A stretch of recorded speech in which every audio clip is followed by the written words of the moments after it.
ഓം നമോ നാരായണായ ഓം നമോ ഭഗവതേ വാസുദേവായ ഓം പ്രാതിരിന്ദ്രിയം ഭവാമഹേ പ്രാതിമിത്രാഭരണ പ്രാതിരചന പ്രാതർഭവം ഭൂഷണം ബ്രഹ്മണസ്തിം പ്രാത സമോദ്രഹു പ്രാതചിദ്രം ഭവമുഗ്രഹു എമ്മ അവയപുത്രമതിദേരോ വിദാർത്ഥ ആർദ്രജിദ്യമിനിമാനസിദ്രാജാചിദ്യമകമുക്ഷദ്യ ഭഗ പ്രണേതർ ഭഗസ്രാദോ ഭഗമാന്തിമുതവാദ തന്നെ ഭഗ പ്രണയജന ഗോഭീരേശ്വര ഭഗവൻ നിർവന്ധ കയ്യിലേക്ക് എടുത്ത് വെച്ചിട്ട് ദൈവം ഇങ്ങനെ ഈ അറ്റത്ത് പിടിപ്പിക്കണം.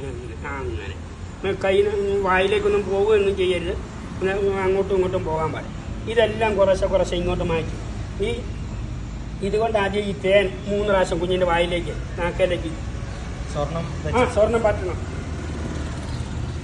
ഒന്ന് മോനരായണയാവും പ്രാതിരിന്ദ്രിയം ഹവാമഹേ പ്രാതിമിത്രാവരണ പ്രാതിരചന പ്രാതഭവം സംരംഭണ കടത്തി വിടുന്നു.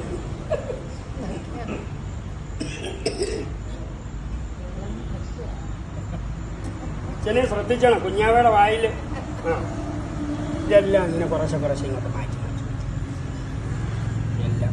എല്ലാം കുറേശ്ശെ അങ്ങോട്ട് പായസമോ പാൽപ്പായസമോ ഇതും ചെല്ലണം. ഇതിൻ്റെ രസങ്ങളൊക്കെ ചെല്ലണം.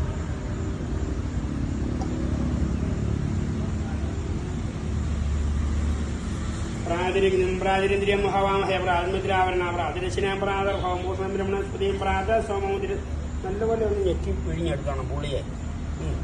എല്ലാം ചെല്ലട്ടെ. ഇത്രയും ദിവസം അമ്മയുടെ മുലപ്പാലാണ് ചെന്നുകൊണ്ടിരുന്നത്. ഇതുപോലെ കട്ടിയുള്ള ആഹാരം ഭൂലോകത്ത്. അപ്പം അതിന് വലിയതായിട്ട് വയറ്റിലൊക്കെ ഇങ്ങനെ കൃമിയും അതുപോലെ കാര്യങ്ങളൊക്കെ ഉണ്ട്. അതിശക്തമായ ഒരിതുണ്ട് ആഹാരം. അപ്പോൾ അതിൻ്റെ രസങ്ങളെല്ലാം ചെന്ന് കഴിയുമ്പോൾ ഇതുപോലുള്ള കാര്യങ്ങളെല്ലാം മാറും.